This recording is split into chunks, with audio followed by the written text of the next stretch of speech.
Arranca la Resistencia. Hoy tengo un programa nutrido de información y de importantes personalidades. Para empezar voy a tener hoy a mi buen amigo Omar Sixto. Lo acaba de entrevistar la escritora Zoe Valdés en este medio digital, El Debate, el periódico digital Debate, que por cierto es el heredero del gran diario español que se fundó en 1910. Pero bueno, vamos a las informaciones de fondo hoy. Lo que ha dicho el secretario de Guerra, Pete Hegseth, sobre Cuba. Y lo que ha dicho es, todas las opciones están sobre la mesa, incluidas las opciones militares. ¿Cuál es la lectura, digo yo, frente a las declaraciones de Hegseth con las que dijo hace un par de días el secretario de Estado Marco Rubio, que antes de que concluyera este mandato, el mandato del presidente Donald Trump, Cuba estaría en la senda irreversible hacia un futuro muy distinto? Lo que estamos viendo es parte de una estrategia de presión por todos lados, sin duda, yo así lo creo. Lo voy a analizar con Omar en solo segundos. Noticias de última hora, el gobierno de República Dominicana, la Cancillería de Santo Domingo ha expulsado a 9 diplomáticos cubanos junto con sus familiares. Son en total 21 personas. El plazo que dieron las autoridades dominicanas a los 9 diplomáticos y a sus acompañantes es hasta este domingo día 16, cuando los funcionarios cubanos deben abandonar el país. Eso lo ha reportado en primicia el periódico El Listín Diario. Pero vámonos rápidamente, Liana María, a ver si me puedo empatar hoy sí temprano con Omar Sixto. Ahí está. Omar, Aquí ¿dónde estamos. estabas? Buenas tardes, Miguel. Buenas tardes a todos. Buenas tardes, Omar Sixto, autor de ese libro importante en la historia de Cuba, Se acabó la diversión, empresario e historiador, y tengo muchos temas para hablar con él. Omar, tu reacción de inmediata. República Dominicana ha decretado la expulsión de 9 diplomáticos junto a sus familiares, 21 personas. Le dieron de plazo hasta el domingo. Lo que no revela Listín Diario es por qué razón. Y digo, no habría que ser muy ducho en materia de diplomacia. ¿Qué tú crees? ¿Por qué República Dominicana, que tú conoces bien, por qué el gobierno de Abinader ha tomado esta decisión? ¿Cuál es tu opinión? No. Si tú eres cubano, o si tú eres venezolano, eres nicaragüense, o si eres alguien que está al tanto de cómo funciona la dictadura cubana, no hay que imaginar mucho qué causas fueron las que provocaron esta reacción, lo cual a mí se me hace muy tarde. Por suerte en el hemisferio, desde que llegó Trump a su segundo mandato, hay unos vientos que ahora sí se están oponiendo no son favorables a la dictadura. Y ya vemos lo que pasó en Costa Rica, hemos visto lo que pasó en Ecuador, lo que ha prometido el nuevo presidente de Colombia. O sea, se le está cerrando el cerco, pero de todas formas siguen aún teniendo muchos cómplices en esos mismos países y en otros muchos con los que siguen teniendo embajadas, que son centros nada más de entrenamiento, propaganda y subversión. Entonces no tenemos que buscarle mucho la quinta pata al gato, porque solo tiene 4 y sabe correr muy bien. Entonces, muy bien que haya Santo Domingo, digo yo Santo Domingo porque así le dicen allá, que República Dominicana haya tomado una decisión. Todo lo que sea contra esta gente a mí me da mucho placer. Pero son llama 9 la atención, personas más sus familiares que ya no van a poder ir al colmado a comprar cosas y mandar cosas para Cuba contrabandear. Eso. Llama la atención porque el régimen castrista y muchos funcionarios han tenido durante décadas una amplia presencia en República Dominicana. Es más, República Dominicana fue el primer país al que Castro quiso exportar su subversión. En junio del 59, tengo que buscar los datos. Y después apoyó a Francisco Camaño. ¿No? Incluso antes de que llegara al poder, que estuvo en la fallida expedición de Cayo Confite. De Cayo Confite en el 47, tienes razón. Y hay una, por ejemplo, ahora, mañana hoy va a salir Bruno Rodríguez Parrilla, o el descosido, que no sé si es primo tuyo. No, para nada. Mi apellido es puro, mi amigo, mi apellido es Cosío solamente, de un pueblo en España. Van a salir, él es Fernández de Cosío. Van a salir esta gente a rasgarse las vestiduras, que la agresión imperialista, que por las presiones de Trump, que eso es una acción arbitraria. Y hay una historia, en septiembre de 1977, Fidel Castro voló aviones MiG-21 supersónicos sobre República Dominicana. y al día siguiente los iba a bombardear en una operación que se llama Operación Pico. ¿Sí? Iba a bombardear a un país hermano y que ahora esta gente salgan a rasgarse las vestiduras, que si Trump, que si lo otro. Esta gente ha sido malos desde el principio. 9 personas más sus familias que se vayan. Los cubanos le pudimos aportar a República Dominicana muchos buenos atletas ahora que se han quedado ahí a partir de los juegos que acaban de pasar. No, y ahora esos diplomáticos ahora van para el apagón. Se acabó el colmado. Se acabó el colmado ahí a tomar cerveza, presidente, se les acabó. Para Cuba. Vestida de novia. Vestida de novia. Interesante porque, bueno, mencionaste el caso de Costa Rica, el caso de Ecuador, donde también el gobierno ecuatoriano decretó la expulsión y el cierre de la embajada. Y bueno, y antes de tomar posesión, el nuevo presidente o el estrenado presidente colombiano, Abelardo del Espriella, dijo, no, yo con dictaduras y con tiranía no quiero ni con Cuba ni con Nicaragua y voy a cancelar todo. Está ahora por verse, pero está metido en este asunto de lo del terremoto, pero está metido en el asunto del terremoto. Pero esto de República Dominicana sí es una noticia importante porque Dominicana ha sido un puntal para el castrismo. Me estoy tratando de acordar a aquel presidente que yo conocí con nuestro buen amigo y le mando un saludo, Oscar Aza, en el año 2004. Un tipo muy simpático. Ahora me voy a acordar el presidente Hipólito Mejía. Todavía tengo algo de memoria, no como la tuya, Omar. Hipólito Mejía, cuando fue a la Comisión de Derechos Humanos en Ginebra y República Dominicana votó en contra de Cuba, votó por sancionar a Cuba. Me acuerdo como si fuera hoy, porque acompañé a Oscar a una entrevista con Hipólito Mejía y él allí le dio la primicia a Oscar Aza y le dijo, usted verá, dicho y hecho. A los 2 días, y bueno, Cuba, lo mismo que tú has mencionado. Pero sí, o sea, ¿no te sorprende lo de República Dominicana o sí, Omar? No, para nada. No te sorprende. Es más, se demoraron mucho. Se demoraron mucho. Y vamos a ver muchos más casos de estos en estos próximos meses. Claro. Acuérdate que la dictadura está desesperada y está haciendo ya cosas que antes no hacía o lo hacía bien. Y ahora esta gente cada día son más ineptos y tienen menos personal capaz. No es lo mismo una dictadura de los años 80 que estaban en sus mejores tiempos que ahora que están en el ocaso completo.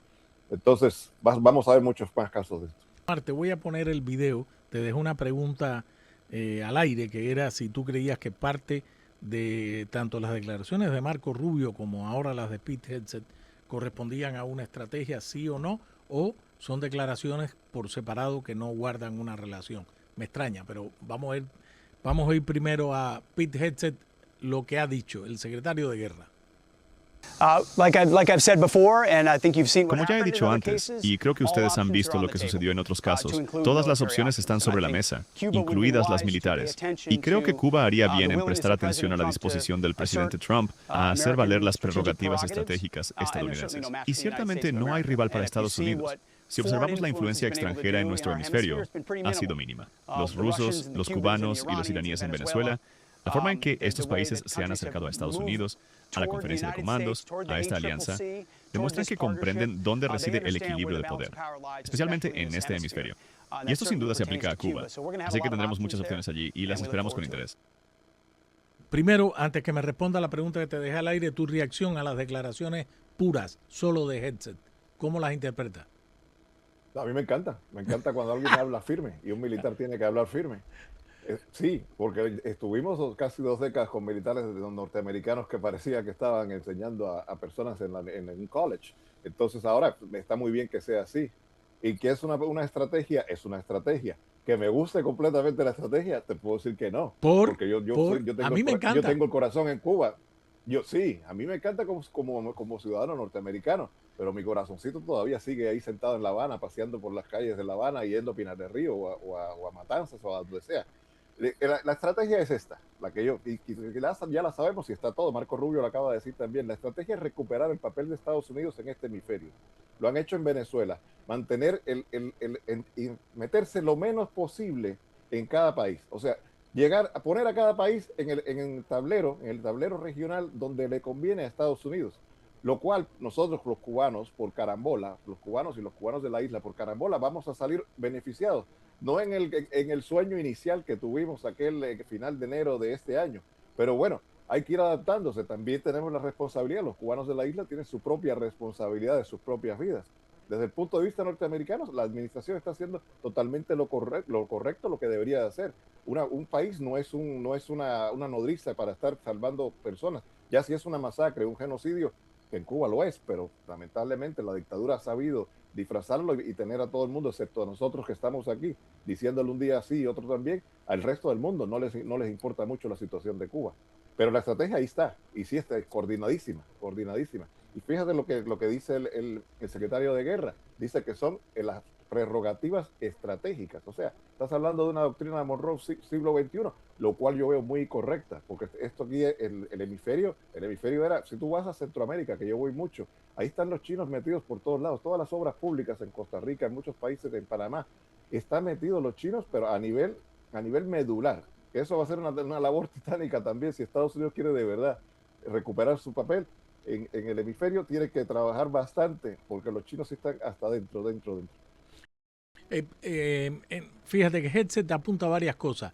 Primero dijo, después que dio la declaración de que todas las opciones están sobre la mesa, incluidas las opciones militares, y es una prerrogativa efectivamente estratégica y del presidente, dijo que los cubanos deberían prestar mucha atención. Número uno. Dos, sí. Él fue el que trajo el tema de Rusia. O sea, él como un hombre que responde al Pentágono, el jefe del Pentágono, dice, espérate, yo sé que tú estás metido ahí, que tienes a los bolos metidos ahí, y a los chinos, y entonces ya está hablando desde el punto de vista de estrategia militar puramente, ya olvídate de la política exterior. Y yo creo que Estados Unidos, mi modesta opinión, Omar, yo creo que Estados Unidos está buscando, yo sé que a ti te encanta la opción militar, y a mí también, pero yo creo que está buscando, desde el punto de vista práctico, la fractura de ese régimen. Entonces, cada día le meten más presión a la olla, y presión. Y la declaración de Hegseth es más, la Embajada de los Estados Unidos en La Habana reposteó en las redes sociales la declaración de Pete Hegseth. Es decir, el lado diplomático reposteando lo que le toca al lado militar, al lado de la guerra. Estoy hablando de hoy que se conmemora y se desconmemora el 100 años. Imagínate esa piedra donde supuestamente está el individuo. Está bien caliente ahora. Y lo que está haciendo la administración de Estados Unidos es darle mandarriazos. Una mandarria de Rubio, una mandarria del secretario de todos. Están dando mandarria hasta que se parta. Y después, con este tema de las bases rusas y chinas y todas estas cosas, van a barrer. Es como una escoba de una persona. Barrer a toda esa gente del medio y mantener una situación estable, que es lo que están buscando. Para nosotros cualquier cosa es mejor que la situación catastrófica que están los cubanos ahora. Ahora que mencionaste el no cumpleaños, recordándome aquella famosa novela de Lewis Carroll, el no cumpleaños de Castro, te voy a poner el video que grabó Giovanni Sánchez hace unos meses, por qué Fidel Castro no era un hombre genial a su juicio. Y ella planteaba 4 puntos y aquí recuerdo que agregamos otro. Pero te lo voy a poner para que me des tu opinión y yo también te tiro algunas. Porque Fidel Castro finalmente y Dagoberto Valdés tiene toda la razón. Lo que causó, además de la destrucción, es el daño antropológico de nuestro país, de nuestra gente, de nuestra sociedad, del tejido humano. Así que adelante, vamos a ver lo que dice Giovanni Sánchez para compartirlo con Omar. El Vedado, La Habana, y no estoy aquí para recordar que este año es el centenario de su nacimiento, por cierto, que están bastante pasadas por agua las celebraciones oficiales, parece que no hay dinero por allá arriba o que están tratando de silenciar su legado y dejarlo allá en el siglo XX al que pertenece. Estoy aquí porque quiero responder una pregunta que muchos de ustedes me hacen y es si realmente puede considerarse a Fidel Castro como un hombre genial, como un hombre extraordinario, como dicen sus seguidores. Lo voy a responder en solo 4 puntos. Ya saben que amo la brevedad, respeto mucho el tiempo ajeno y el propio. Y mientras camino por el Vedado, voy a decir los 4 puntos de por qué creo que Fidel Castro no fue un hombre genial. El primero tiene que ver con el debate, la polémica. Nunca lo vimos debatir, nunca lo vimos polemizar. Esa esgrima verbal tan necesaria para entrenar los argumentos, para también dar espacio en la mente a otras posturas, otras posiciones, lo que dicen los demás, nunca la ejercitó. No fue un hombre que apelara al diálogo, a la controversia pública, a la polémica o el debate con los adversarios políticos. Aplastaba, amordazaba, encerraba, fusilaba. Por tanto, no se le dio el debate y un hombre genial no puede prescindir de eso. El segundo punto de por qué no fue un hombre extraordinario ni especialmente dotado de una gran genialidad es que no se le daba el humor. Yo considero que el humor, el uso de el sarcasmo y la ironía son como los peldaños más altos del intelecto humano. Y sin embargo a él no se le daba, no solo no se le daba el humor, sino que tenía una roña especial hacia los humoristas. Recuerden que durante décadas en este país no se pudieron publicar caricaturas de Fidel Castro en la prensa oficial. De la literatura, ¿para qué decirles? No se le dio tampoco, no lograba hilvanar más que ripios, que lugares comunes. Y a los poetas le tenía una especial inquina. En un tercer punto de por qué Fidel Castro no fue un hombre genial, voy a empezar citando un refrán que todos conocen. Dice, errar es humano, rectificar es de sabios. Nunca dijo me equivoqué, nunca entonó un mea culpa, nunca hizo una autocrítica pública, desbarató la agricultura de este país, dañó la ganadería para siempre y nunca rectificó públicamente ni dijo me equivoqué, lo siento mucho. Embarcó a millones de personas en esta isla en un proyecto fallido que condenó al país a la miseria y a la falta de libertades y jamás emitió una disculpa. Por tanto, genio no se puede ser sin autocrítica. Y por último, mi cuarto punto para terminar es que no se le dio la bondad. La genialidad está indisolublemente vinculada a la bondad. No se puede ser un ser humano extraordinario y aplicar la crueldad, enviar a los opositores a la cárcel, condenar a cientos de miles de compatriotas al exilio, llevar a la gente también al desespero con sus planes absurdos. No se puede mandar a encarcelar a un contrincante, condenarlo a décadas en prisión y mandarlo a fusilar sin que eso no esté totalmente peleado con el concepto de un ser extraordinario. La bondad y la genialidad van de la mano. Y bueno, ya, esos son mis 4 puntos. Pongan ustedes en los comentarios del video tus puntos. Primero, sobre los puntos que planteó Giovanni Sánchez, ¿por qué Fidel Castro no había sido un hombre genial? Bueno, uno de los puntos que dijo es que nos había metido en ese proyecto fallido que embarcó a millones de personas. El proyecto fue fallido para nosotros los cubanos, desde la generación de nuestros abuelos y padres hasta los que viven ahí, pero para Fidel Castro no fue absolutamente nada fallido. Su proyecto personal siempre fue apoderarse completamente del país y hacer con él lo que le dio la gana. Lamentablemente, entró en 1959 había 6 millones de cubanos, después llegamos hasta 12 y ahora ya solo quedan como 8, dicen. Pues él hizo lo que le dio la gana en toda su vida. Y acuérdate, yo dediqué un libro, en solo 7 años son 600 páginas y se me quedó más de la mitad de los desastres que hizo afuera. Tienes un segundo tomo, ¿no? Sí, ahora viene. Bien. Ahora viene otro que va a ser más grande que la colección que le acaban de publicar los vietnamitas con hojas vietnamitas al sujeto. Pero el artículo tuyo de hace 20 años, fíjate, es una lista que si nos ponemos a hablar aquí, este oyente escucha que tú tienes que todos los días te llama que te pide 1 hora más, te va a decir, bueno, vamos a necesitar 7 horas más. O sea, ese hombre, desde que entró, dicen que no es un genio. Yo sí creo que es un genio de la destrucción, de la manipulación y de quedarse completamente él en el poder, porque era un sujeto evidentemente acomplejado. Y un acomplejado cuando llega y toma poder se venga contra todo lo que puede. Y eso es lo que ha hecho. Y decías tú que destrozó el tejido social, el tejido humano del país, torció el tronco de nuestra nación. Ya Cuba nunca será la misma. Por mucho que la reconstruyamos, va a ser próspera, va a ser todo, pero no va a ser exactamente la misma Cuba. Que no lo sería si no hubiera estado él, pero sería una Cuba mucho, mucho, mucho más rica en todos los sentidos, rica en cultura, rica en prosperidad material, rica en proyección mundial, rica en turismo. Entonces este hombre, por hacer su proyecto personal, fallido para todos nosotros, Sin embargo, él sí logró en su proyecto y lo disfrutó mucho, evidentemente.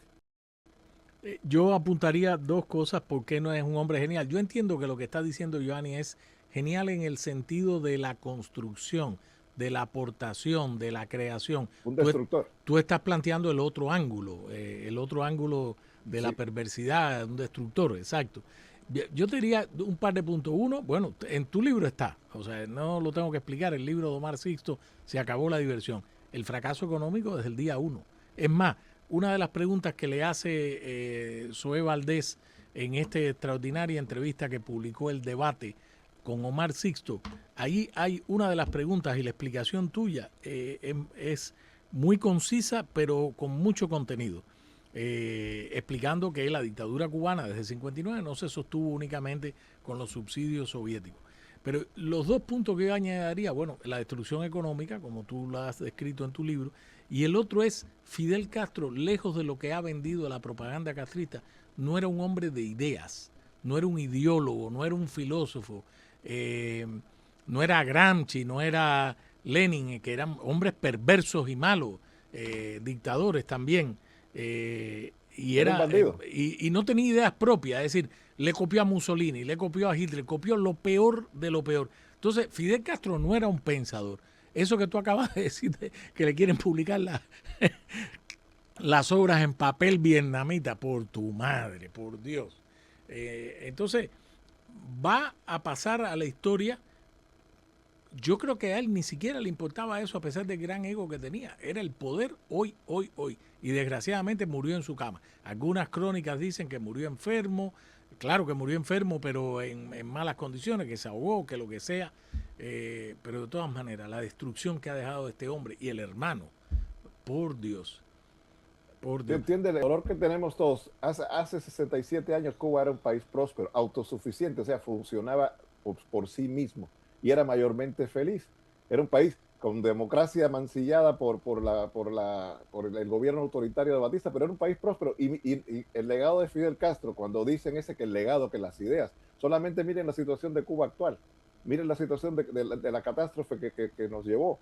Entonces, celebrar a este tipo es como el otro, el argentino Ernesto Guevara, que todo el mundo dice que era gente de ideas. Esta gente eran unos bandidos, unos bandidos. Y Fidel Castro, tú lo en tu artículo hace 20 años decías aquello, por ejemplo, del pastoreo y las vacas. Se leyó un libro y a partir de ahí convirtió el país completo. El día que se leyó que alguien le puso una pizza, nos puso todos a comer pizza. Era así. Y una vaca la voy a hacer enana, la otra que quiero que le voy a sacar un pedazo de pata para hacer una morcilla. O sea, el segundo tomo de mi libro va a estar, yo no sé si serán 2 o 3, porque era un día sí, otro tras otro. Él dijo que se iba a cambiar el nombre, si no hacía la zafra de los 10 millones. Y no se lo cambió. 10 millones de toneladas de azúcar. Y no se lo cambió, pero aparte, si hubiera llegado a hacer la zafra de los 10 millones de toneladas de azúcar, se hubiera arruinado la industria azucarera mundial. O sea, no solo hubiera sido la de Cuba, sino mundial, porque se hubieran caído los precios a niveles insostenibles. Entonces, todo lo que tocaba este tipo, acuérdate la historia del rey Midas. Este tipo hacía lo mismo al contrario y no lo puedo decir en radio, pero bueno, exactamente eso. Omar, de la entrevista tuya con Zoé Valdés en El Debate, estoy hablando de El Debate, un medio digital que en su momento fue fundado. El más antiguo de España. El más antiguo de España, un periódico, en 1910.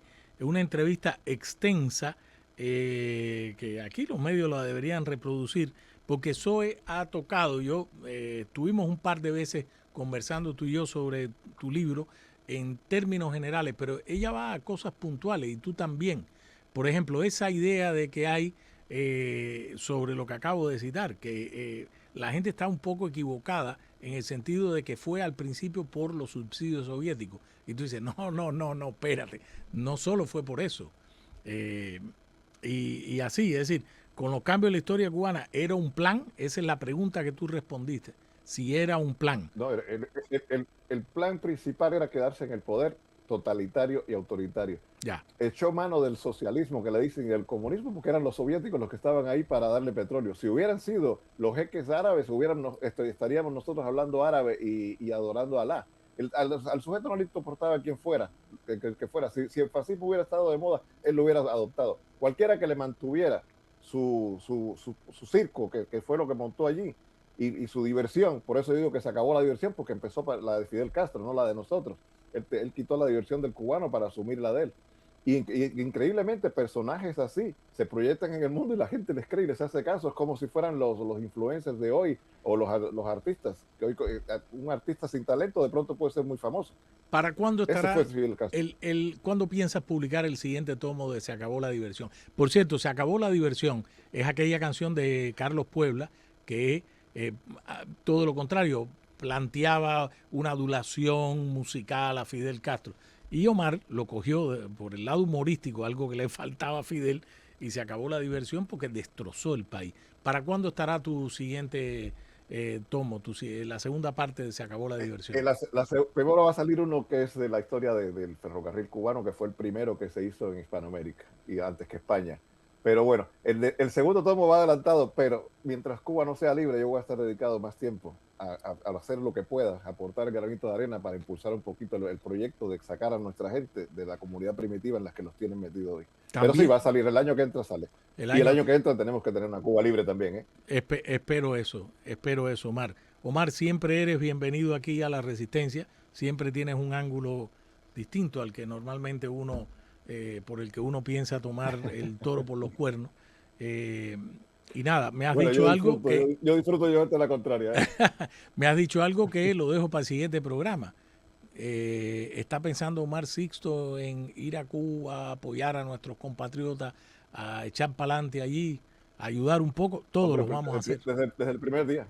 Desde el primer día. Claro. Un abrazo, Abrazo. Omar Sixto, ya usted sabe, por ahí vienen en camino un par de libros más y la promesa para los cubanos que será uno de los tantos compatriotas que dé su brazo, tienda su mano el primer día para la reconstrucción de nuestro país. Un abrazo, Omar. Un abrazo, saludos a todos.